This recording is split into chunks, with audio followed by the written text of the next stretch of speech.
Bonjour et bienvenue dans l'invité de la rédaction. Nous avons le réel plaisir de recevoir pour vous sur ces plateaux le député national honoraire du territoire des Louboudi dans la province de Lualaba.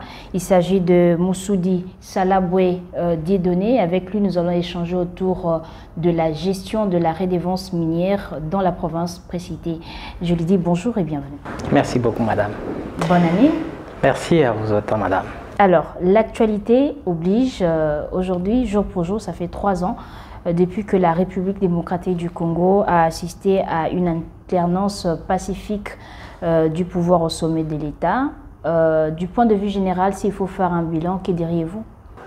Oui, en fait, le bilan est un tout petit peu équilibré, je dirais. Il y a des avancées et éventuellement des choses qui n'ont pas marché, que nous invitons le chef de l'État et le gouvernement notamment qui gère au quotidien de renforcer un peu la fourniture des biens publics au profit de la population.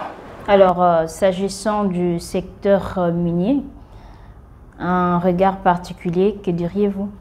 Oh oui, s'agissant du secteur minier, là il y a encore beaucoup à faire, le parcours est encore long, notamment pour la gestion de la redevance minière, il y a encore beaucoup à dire, mais beaucoup à faire.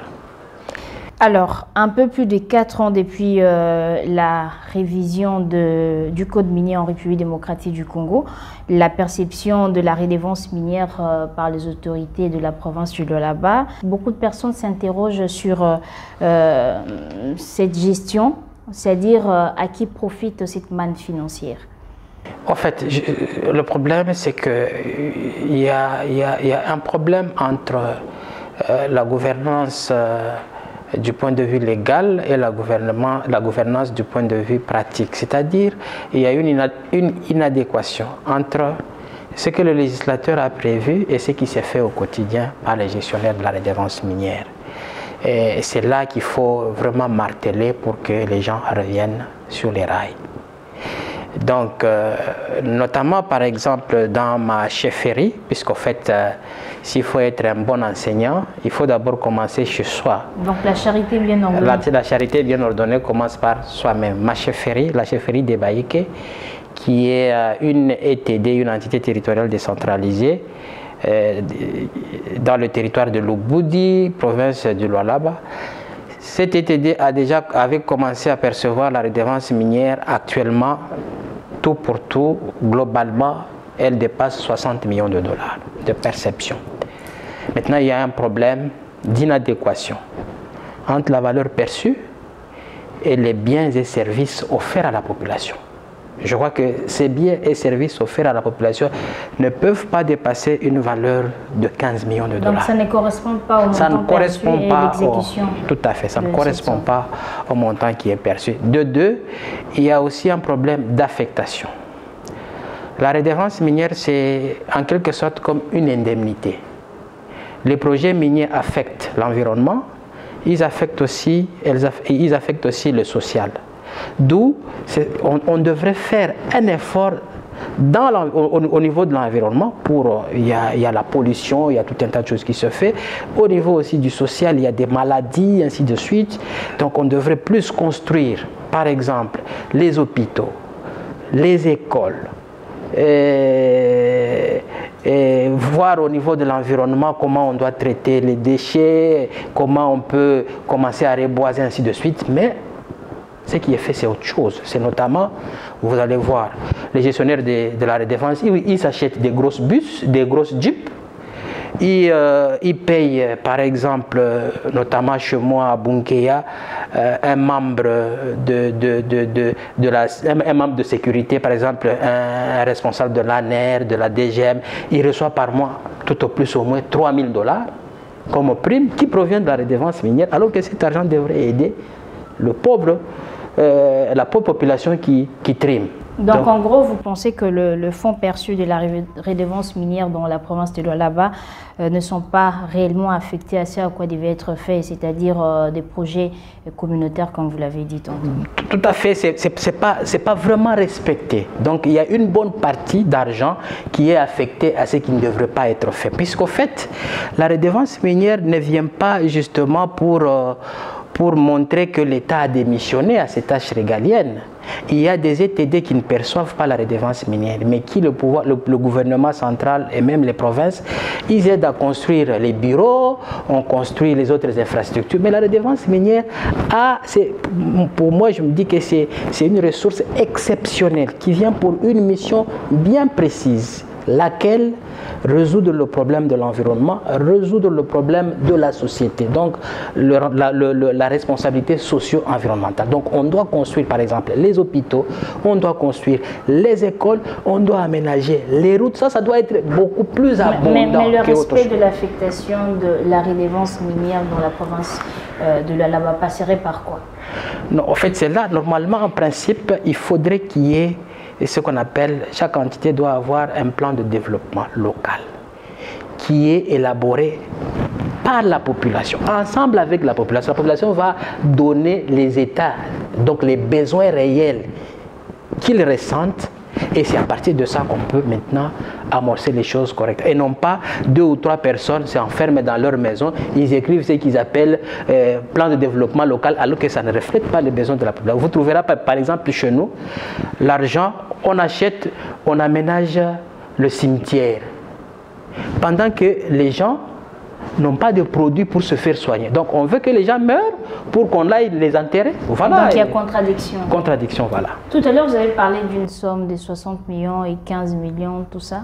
Mais les contrôles, est-ce que ça s'est fait correctement? Le contrôle, ça ne se fait pas. Il y a un problème puisque les assemblées locales n'ont jamais été installées.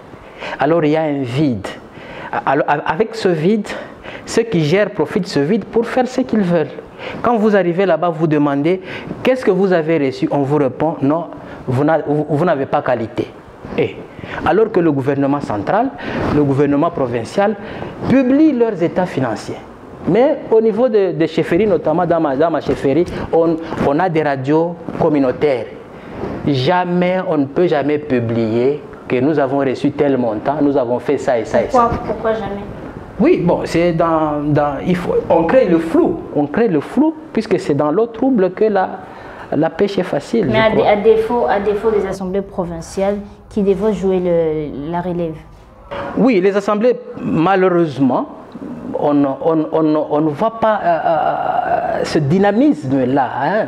On dirait peut-être que cette manne est une rente qui est peut-être qu'on se partage, c'est pas parmi certaines autorités, je ne sais pas. Donc pensez. Oui, on estime, puisque en fait, nous avons même pris l'initiative d'écrire une pétition. Cette pétition a été signée par plus de 20 000 personnes. Nous avons destiné au chef de chefferie. Cette pétition était adressée au chef de chefferie de Bayeke pour qu'il nous rende compte à la population. Et on a copié toutes les autorités jusqu'à la haute hiérarchie. Nous attendons les retombées jusque-là, mais ça fait déjà 3 mois depuis que nous avons déposé cette pétition. Qu'est-ce qui bloque? Non, jusque-là nous attendons, je crois que la pétition est en train de suivre le cours normal. Nous attendons que les autorités réagissent. Mais cela n'empêche pas que nous puissions continuer à en parler. Donc vous pensez qu'il y a détournement de fonds de la redevance minière dans la province de l'Alaba? Du moment où il y a l'opacité, du moment où on ne publie pas les états financiers, du moment où on entretient le flou, donc nous sommes en droit de présumer qu'il y a quelque chose qui ne va pas, qui va dans le cadre de détournement. Alors vous décriez l'opacité, le flou, mais toutes ces questions, ce sont les choses que vous dites régulièrement, ou ça s'est dit depuis un bon bout de temps. Mais qu'est-ce qu'il faut concrètement pour changer la donne? Concrètement, pour changer la donne, c'est qu'il faudrait renforcer le contrôle. Il faut que le contrôle citoyen se fasse correctement et que les autorités hiérarchiques, puisque en fait tout ça, ça entre dans le bilan du chef de l'État à la fin de l'année, à la fin de sa législature. Donc les autorités hiérarchiques doivent se pencher pour suivre ce qui se fait à la base. Si cela n'est pas fait, je pense que ça sera catastrophique. Donc j'insiste sur le fait que le contrôle doit se faire rigoureusement et régulièrement pour que les gens abandonnent les mauvaises habitudes et que le peuple revienne à bénéficier des services qui sont destinés à lui, les services et les biens publics, bien entendu. Votre mot de la fin? Le mot de la fin, c'est que je suis heureux d'être reçu sur votre plateau. Je salue mes électeurs qui m'ont élu en 2011 et qui ont encore confiance en moi.